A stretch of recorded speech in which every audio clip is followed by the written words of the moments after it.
want to know everything there is to know about you. Now I'm going to introduce me. You must have spotted her by now. She's always there. Don't I deserve love? Somebody has to like me best. Welcome to the Don't Know Her podcast. I'm Michael. And I'm Scott. And we're here to talk about people that we love and we want more for. And it does not include our family. No, it is specifically about actors, mostly female actors, who we spend in our personal life way too much time talking about to each other and trying to force our friends and family to equally love. Yeah, well, that's what I think. I sort of see it or visualize it as a project for you and I to present or to fulfill our ever-present yearning to shine a light on some wonderful performers who otherwise seem to get the short shrift in the world of film. Yes, and even like today's example, some might call her an icon, but she deserves much more. Would you agree? I believe she deserves a huge amount more. Who are we going to be talking about today, Scott? We are going to be talking about the luminous Celia Imrie. It's the whole showing your breasts issue that concerns me. Well, I think the whole point is that we don't properly. I know, that's what concerns me. Celia was the first person. I think she's the reason why we came about this podcast. Because both of us separately had rewatched some of her films and realized how small her parts were and how much our memory had increased their presence. And we do want more for her. She deserves more. She deserves the world. She deserves a lot more. No, but you're right. So it was this sort of the beginnings of working out what it was and why we've rumbled towards Celia for the beginning is just that. It's when you think about Celia Imrie, or certainly for me, and I imagine for you too, is that she fulfills, in my mind, a huge presence in British cinema, as if she's always been there. She's been in everything. Every time she shows up, she is the most dazzling thing on the screen. You can't take your eyes off her. You remember everything she says. Yet when you go back and take a look, that's not the case. So Celia has been at it for a long time. She, started in theatre, as all the great Brits do.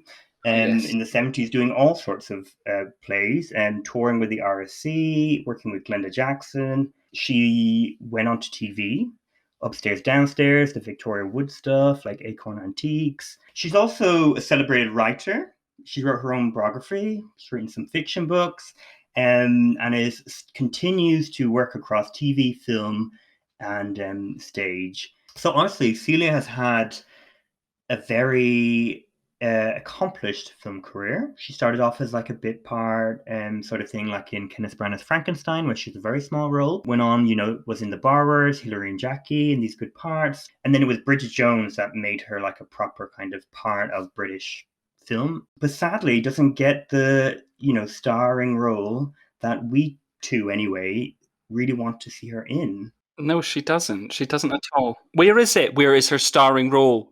What was your first memory of Celia Imrie? Well, I think that's probably a very interesting question based on kind of what I said earlier, in that she's sort of always been very present in my mind, and certainly my nostalgic film brain. If I think about growing up on certain films, even if she wasn't there, I feel like she should have been there. But I think in terms of first being aware of her, like probably so many people, it was Calendar Girls really for me, because how could you not pay attention? There was no shaking her from the mind after that. So I think that's where it was for me. What about you? Where did you feel like it was your first encounter with Celia? So I did see The Borrowers. I remember going to the cinema. I remember enjoying it. I do not remember Celia Imrie in that. Right. But that's not, not an amazing part. She's kind of like a shrew mother, wife. Yeah, that's a good point. I can't even really think of her. I mean, having rewatched it for this purpose, sure, but the same as you. Like, why don't I remember her in that? Even though I watched it as a kid. Well, that's it. That's maybe where the seed was planted. Was there, but Yeah. then Well, I remember her hairdo. I mean, sure. awful. What a wig. Um, like the two kind of plaited. I've no idea. It reminded me of like one of Jabba the Hutt's like sidekicks or something. It really was not. It's not what a young gay boy No. wants to see on screen. But speaking of which, what I do remember her most vividly from is Bridget Jones. Like her character, I just remember being so much fun. But in reality, she has 2 scenes, is it? 3 scenes? Yeah, yes. I mean, what I thought she was. I thought she had many a line, and I've always thought that. But in terms of sitting down to watch it again, yeah, I think 3 scenes and maybe 3 lines. Yeah, she did. I mean, they're pretty good lines. She's They the are one good lines. that tries to get Bridget's mother away from Bridget as she's, mingling with Mark Darcy with some kind of strange comment about, sieving gravy, which Celia sells. She also does the amazing bit hosting a tarts and vickers party and mistakenly saying that a woman had dressed like a tart. Ah, Bridget, there you are. Don't worry, you're not the only one. This is Penny. Jeffrey didn't get in touch with her either. I'm sorry? I was just saying, Jeffrey didn't contact you either to tell you that the Tarts and Vickers concept had gone out of the window. Oh, yes, he did. Oh, right. Lovely dress. Very exotic. So she's super. And then I just remember being, every time I saw her announced as part of a cast, being so excited. Like, I cannot tell you how excited I was when she was announced to be part of Mamma Mia 2. Right, sure. And that film, I mean, she has a song. Well, she has a bit of a song, and she is the titular teacher in When I Kissed a Teacher, which, what more could you want? She's the start, and we get Cher at the end with Fernando. So I embrace her little cameo. But every time I watch her movies, I am like, okay, she can do so much more. And having seen her on stage in recent years, I saw her at the Old Vic play Goneril in King Lear with Glenda Jackson as King Lear. Oh shit, that's amazing. Jane Horrocks and Celia Imrie played children of Glenda Jackson with Morford Clark, who people will know more now for Saint Maud. Saint Maud, that's the one. And Celia, she was this kind of stern, kind of calculated, strategic woman who also was dealing with a parent who was suffering from deteriorating health even. So it is frustrating when you then go and watch The Love Punch or Finding Her Feet, and she's not really being given the room to do much more than her sexy kind of part. Yeah, no, exactly. What do you think about when you think of Celia? It's just because you sort of touched on something there when you starting to kind of describe an essence to, I think, what we now, or certainly what I think of her as, is playing horny, right? She plays horny, and she does it very well. But it's this thing now, huh? So when I think of Celia Imrie in terms of why I like her and why I am excited to see her in, when particularly like say Mamma Mia 2 or a film where the tone is going to utilize her persona, as you described, is she's a camp. So she is very much, leaned into this kind of thirsty older woman looking for a man, either a husband or sex or both sometimes, or like a thirst for life sometimes, but usually it's connected to a man. But it's at such a level that it is camp. Like it is it's so extreme. And because she's usually not given much screen time to develop it, so she's a one note sort of like she's introduced in The Best Exotic Marigold Hotel, leaving her child or her daughter's house, and she's literally saying, "I need a man," or "I want a man." If you don't go tonight, we could do a curry. It's tempting, darlings, but you know I have to leave. We know. Being here is stopping her finding a husband. And that is her character's goal or motivation. And you're like, Great. Well, we know what Celia is offering, and us two anyway are buying that. So that's why I love her. I mean, I love nothing more than seeing somebody like that, someone that's celebrated for, say, one sort of character, being able to develop into something more. So I would love more, as much as I love her as this kind of camp, sexually starved woman, I would love to see her do more.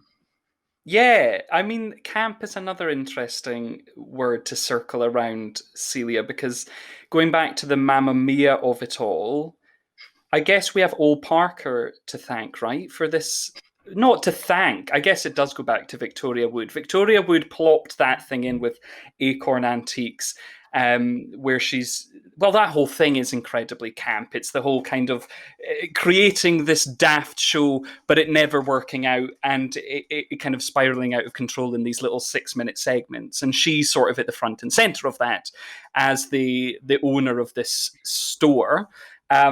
And that, I guess, is the point at which people go, aha, okay, this woman for this thing, we like it, yes, Celia. But then, I guess, for me, she was sort of doing odds and ends, really, until this sort of Bridget Joneses and the Ole Parker of it all. Ole Parker being the writer of the 2 best exotic Marigold Hotel films and the director of the second Mamma Mia film.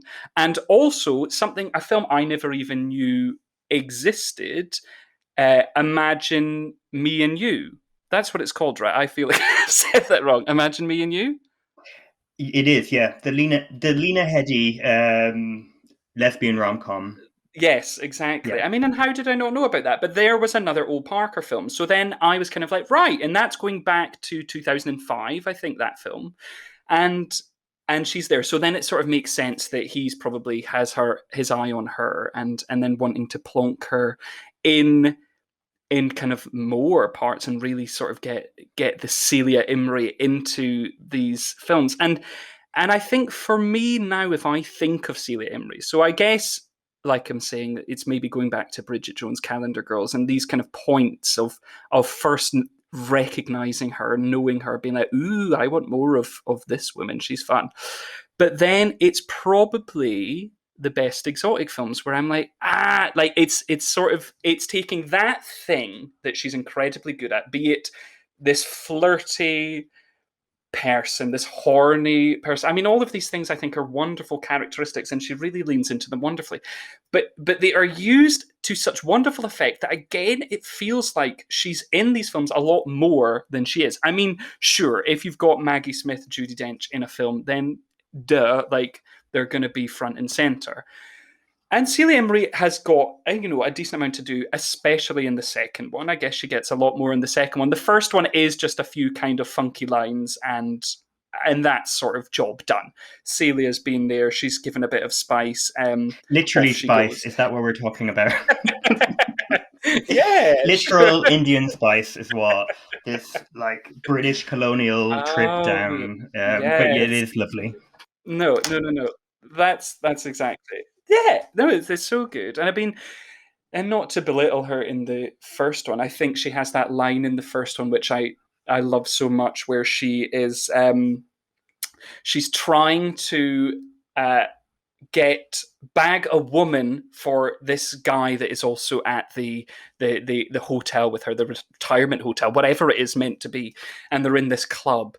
And she's like, right, let's try, let's see what we can do here. So she approaches this woman and then drags him into the fold, and he's doing terribly. He's awful at flirting. It's a horrible situation. And then to kind of excuse herself from the horror of it all, she steps away. As in, what does she say? She says, I have to go and splash some water on my face. Please God, I drown in it. And it's just like, yes, that's what I want. I mean, I want more for Celia, but I do live for that.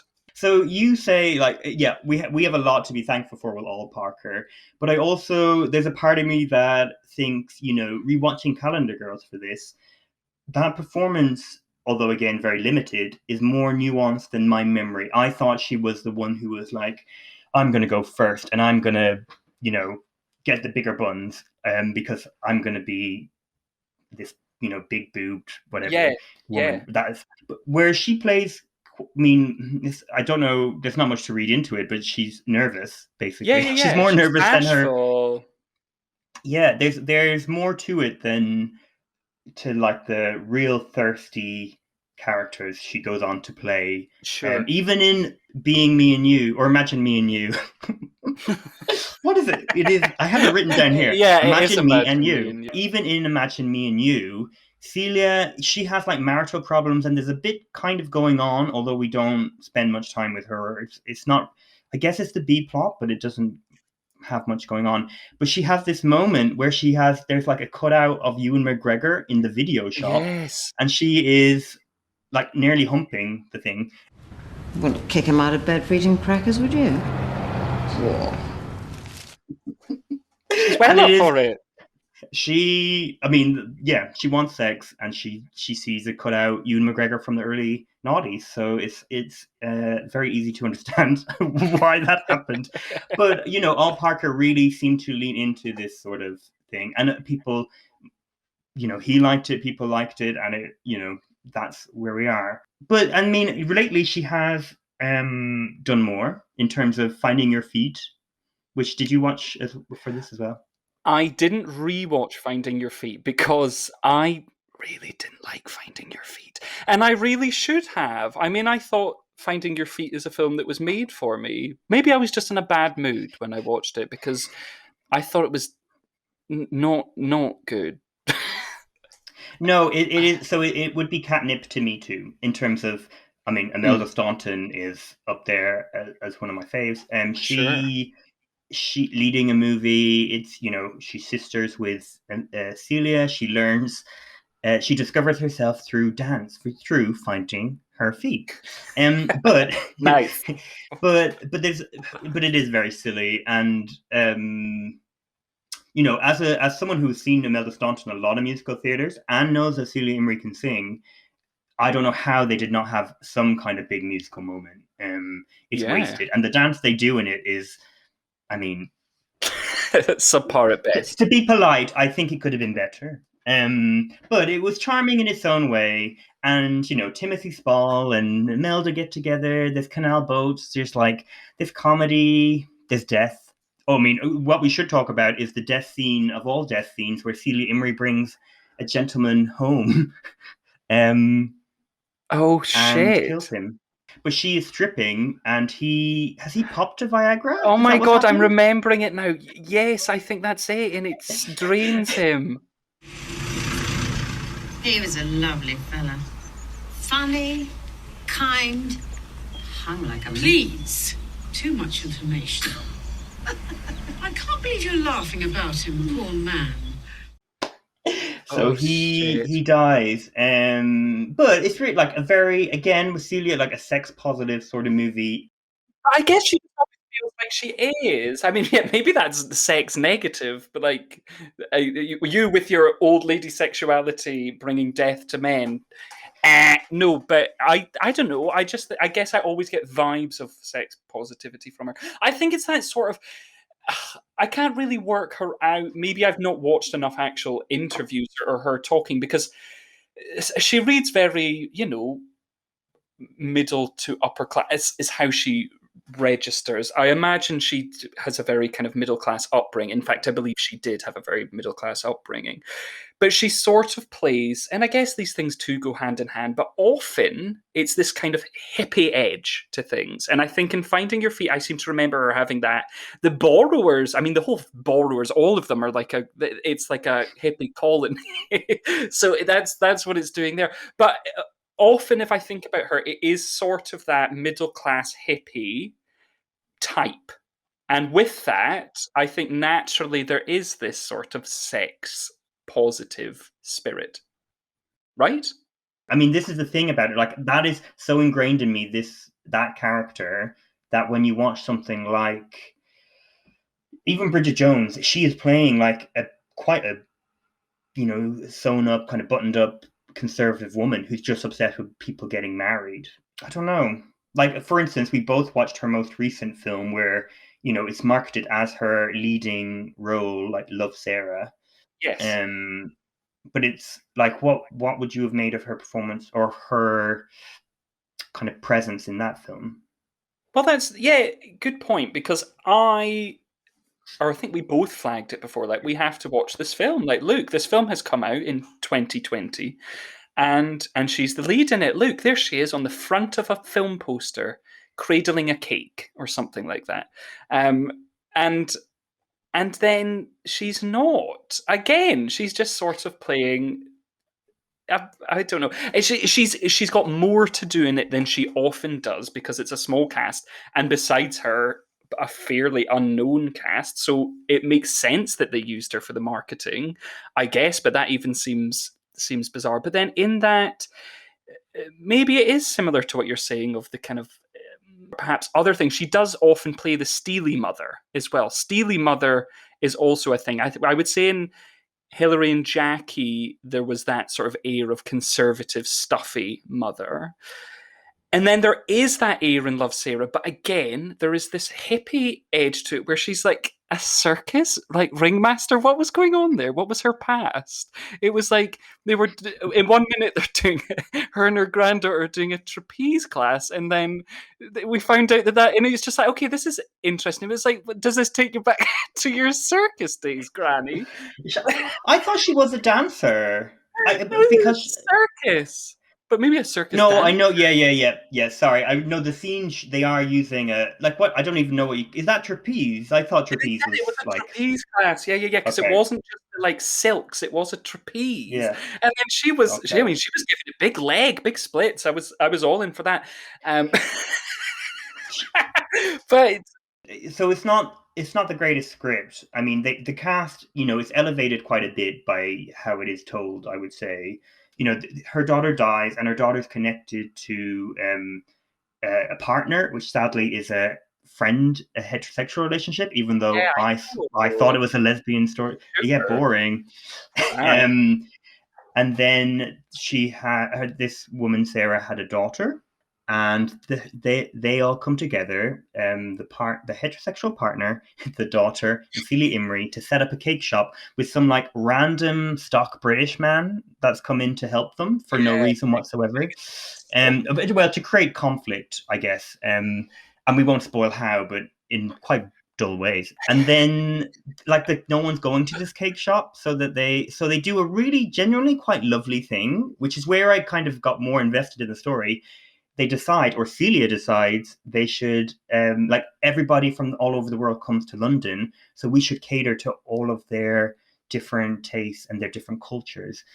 Again, the film doesn't, after a little bit of establishing that, it gets distracted with boring subplots. But as that peaks in the middle. And Celia's performance, she just doesn't have much to do, but God, did I laugh or smile when she goes on a date with Mr. Fleabag. I mean, it's the only scene where she plays up her sexy, thirsty woman. Actually, would you like to come in for a coffee? So long as it's decaf. Otherwise, I might be up all night. Lucky me. And then with her smirk and they walk inside. Oh my God. Boner chat. Exactly. And that again is very positive. We don't see enough, 50 plus characters in romantic relationships like that. But the film overall is not much better than most of the second Marigold Hotel. Oh, now you be careful with what you're saying now. I was going to be like, oh sure, yeah. Do not belittle the second best Marigold Hotel. Oh, sorry. No, I mean her character's arc. In it. There's not much more to it.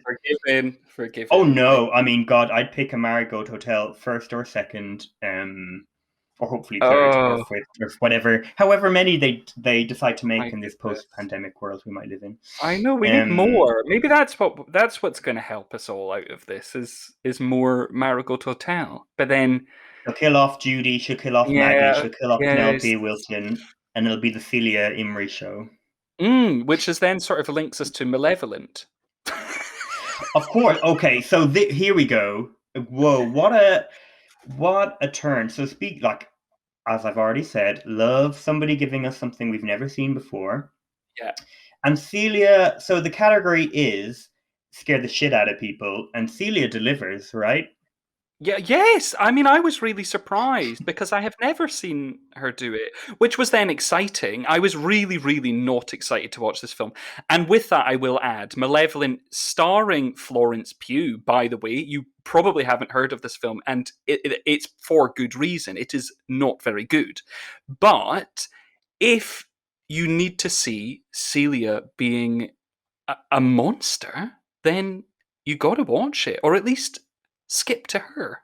Because wow, she's wearing butcher apron. She is going 110% into. Oh, it's a bit. What? Yeah, so my suggestion is skip to the end. You know, she is the villain. She is like literally tying young men down and torturing them. She is enjoying thoroughly what she's doing, and she still looks like Celia Imrie. It's not like they've given her like I don't know. I'm now thinking of Kristen Wiig in Barb and Star. Like they've not made her like so overly obviously a villain. She looks like a kind Celia Imrie that we know and love, but with all sorts of fun toys to play with. Yeah. Yeah, so I mean, it was.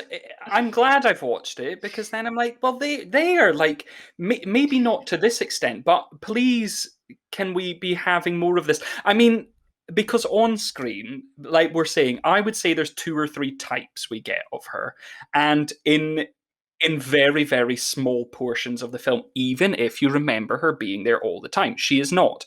But in this, she is there a lot, and she has moments, and she is getting to do a lot, like a lot. There's so much. So it is exciting for that reason. It's nice to see her break out the box, and therefore, kind of, we can come back to it. But it's just like, please, I want more. I want these different things. But is this a film thing? I take it then it is different, like you're saying of her in King Lear. She surely is getting to do a lot more. She's a multiple Olivier Award winner, right? I'm going to break your heart. No, she's not. And in fact, she won an Olivier Award only once, and it was for Acre. Yeah, for Victoria Wood's work. Oh shit! I totally thought she had one more. But on stage, you know, she has had more opportunities to stretch her talents and showcase them. She'll still have the same problems, I guess, as in film, in that, you know, they maybe casting directors would go for a Julie Walters or an Imelda Staunton before they would go to Celia. But, you know, that's how the industry works, I guess. You know, they're Oscar-nominated actors who have won multiple Olivier Awards and BAFTAs and whatever. Yeah. Do you think that then applies to film as well? Do you think that is perhaps why she gets the short shrift more often than not? Do you think it's because the Judys get the role all the time? Is that what's happening? Because I don't think they are similar. I can't think of anyone. That's why Celia is perfect for this, because I can't think of anyone else I think quite like her. The only person, so thinking about it, like there's an American version of that character. Please. Is Christine Baranski. Like in Mamma Mia. Yeah. Let's have it. Mamma Mia 3, and then however you want. Well, I don't know. Celia now is as part of the Mamma Mia universe. I'm not sure you can just suddenly bring her back unless the teacher is like... Of course she is. I don't know, educated Cher when she was a kid? I don't know. There could be anything in that world. So yeah. Well, before we go on to talking about what we would like her to be doing, I have a few questions for you to see how well you do know Celia Imrie. Oh God! And this is from our intense little crash course.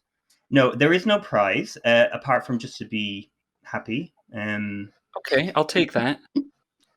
And Celia would be delighted if you get all these right.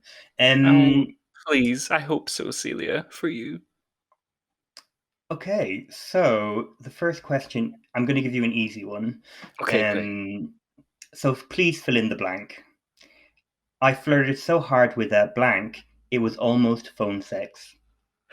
I flirted so hard with that travel agent, it was almost phone sex. What a great line. Another Best Exotic Marriott Hotel question.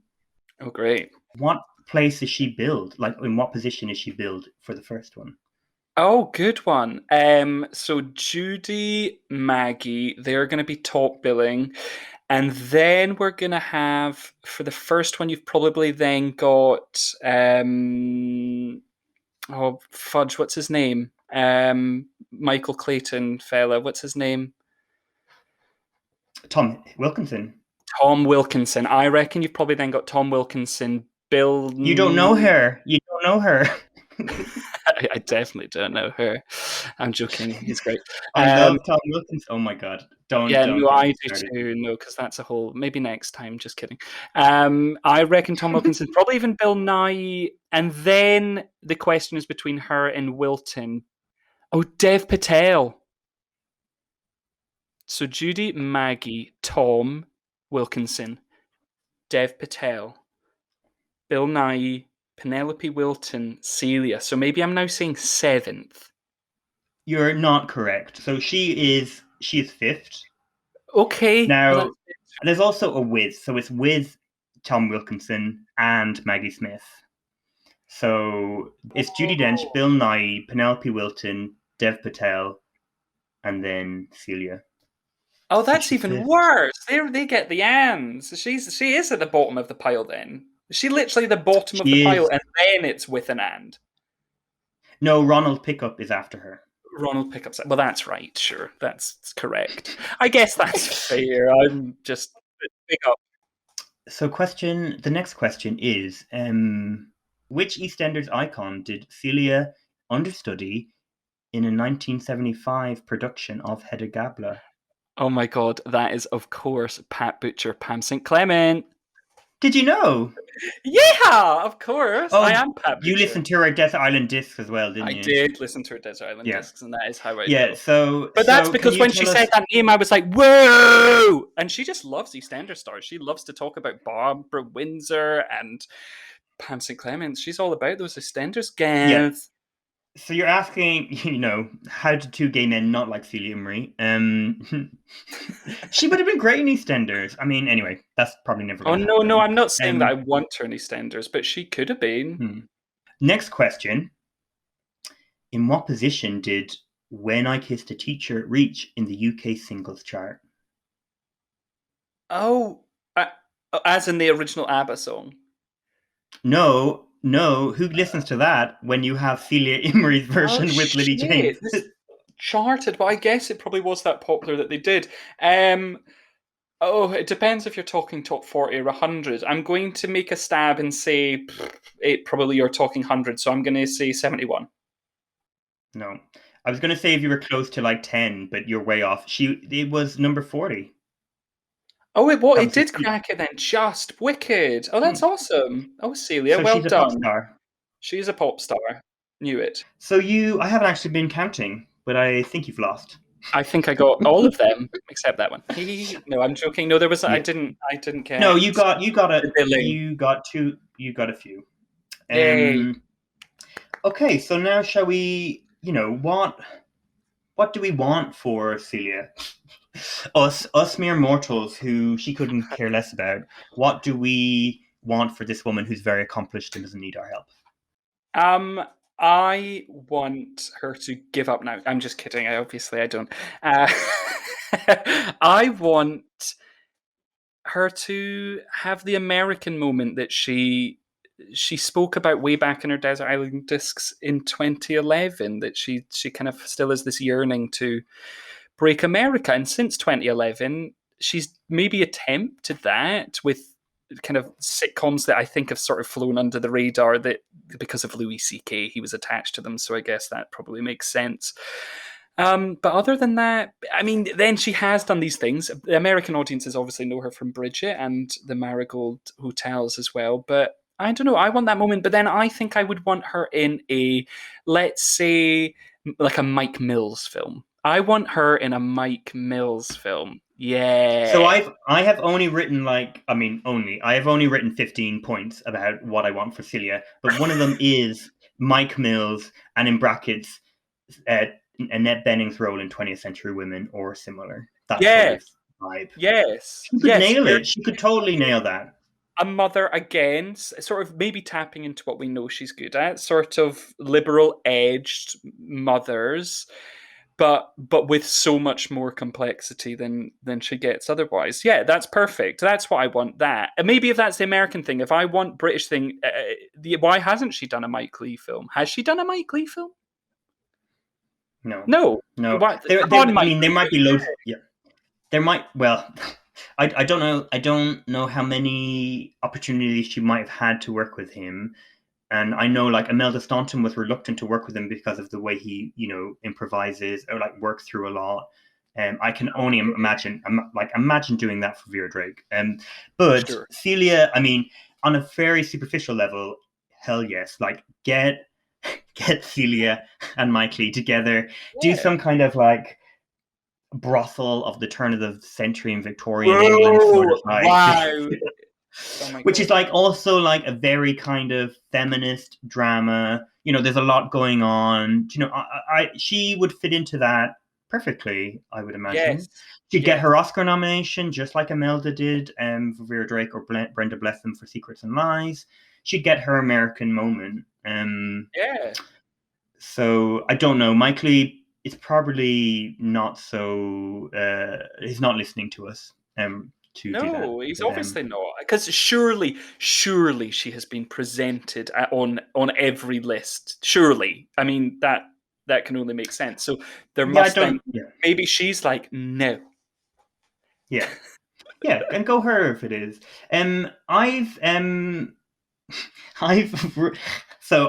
Do we want serious things first? I mean, there's one thing which now that I got it in my head, I'm like obsessed with, which is not going to happen, but like a Sound of Music sequel focused on the Baroness when she's older.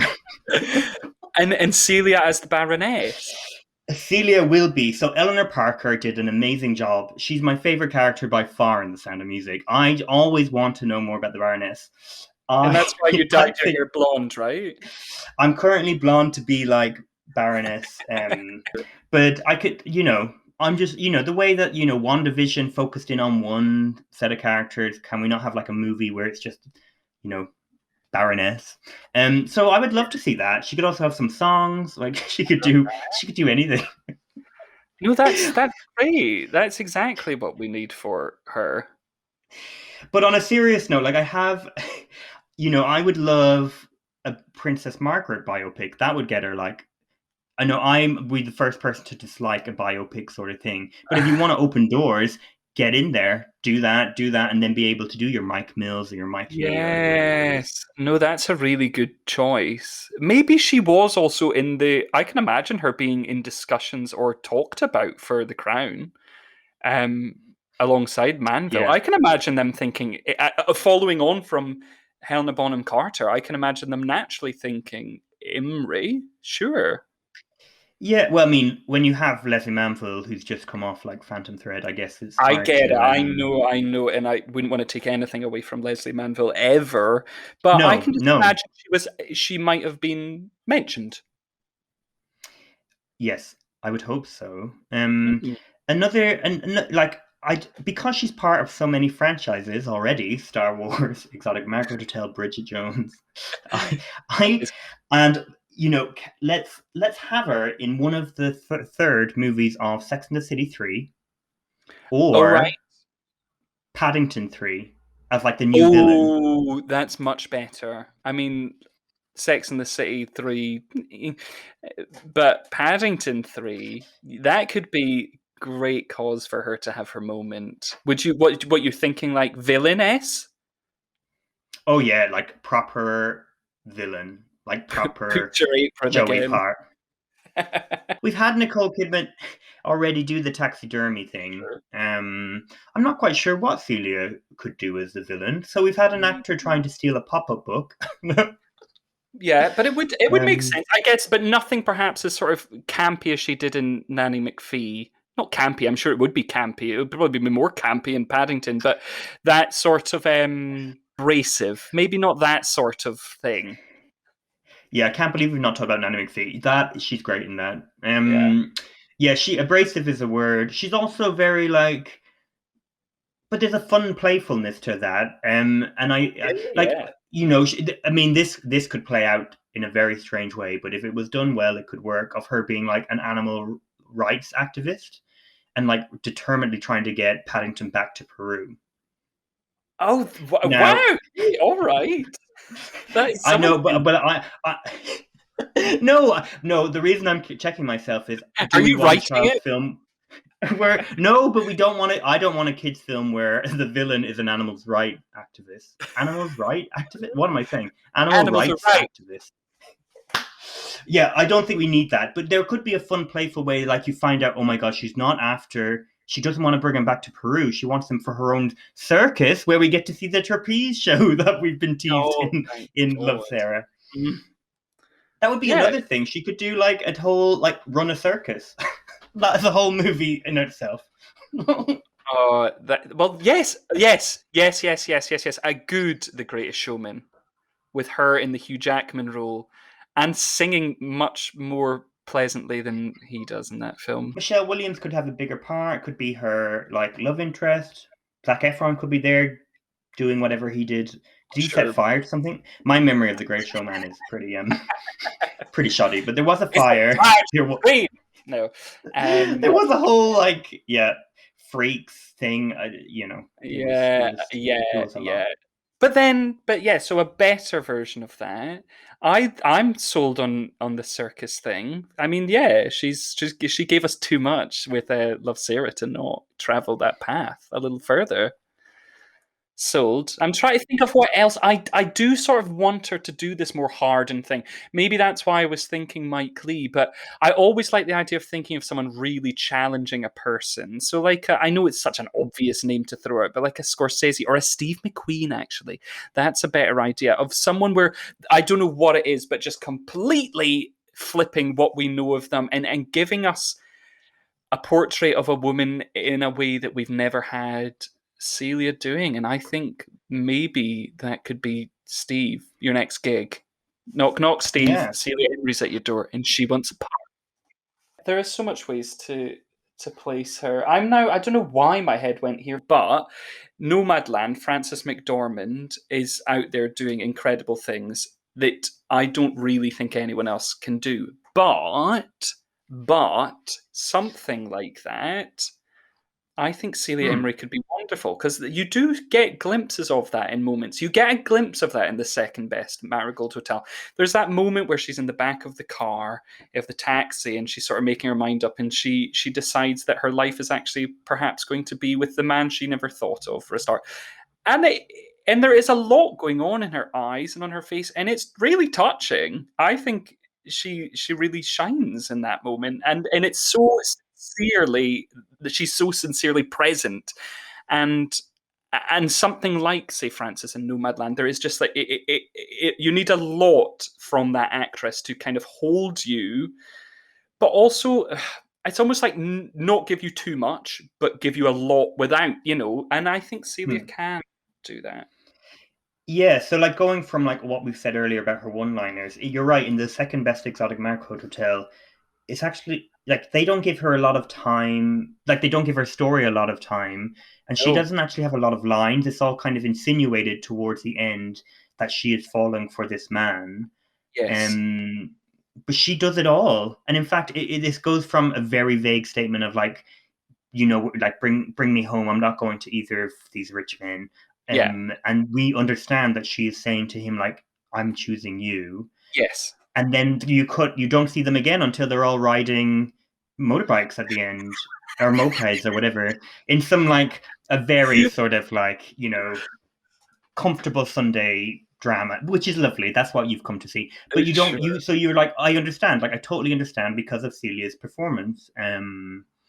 So yeah, no, I want a lot for her. What are your highlights and lowlights of looking over Celia's career for this podcast?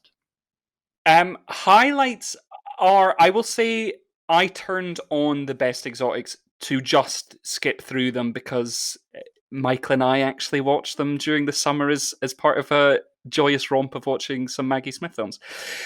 But I couldn't turn them off. I think they're delicious, and I just love bathing in their warming glow. So that always works for me, and I think that's what that's where my head now goes when I think of Celia Imrie. She's not getting enough, but just something, I'm so deeply charmed by her, and I get her funnies in it. So maybe that, but in terms of surprises, besides Malevolent, like we talked about earlier, like Frankenstein is absolutely like, why has nobody talk about this film? And I mean, not to be like, because it's great, it isn't, spoiler alert, but whoa, Kenneth Branagh is doing Kenneth Branagh, like whoa, like I was, what? It is a lot. I mean, Celia, we didn't need to watch it for this podcast because Celia is not, she's not doing very much. But yeah, the film is wild. I highly recommend it. If you want to see something you thought you'd never see. I don't even want to describe it because it's so out there in terms of yeah, that ending.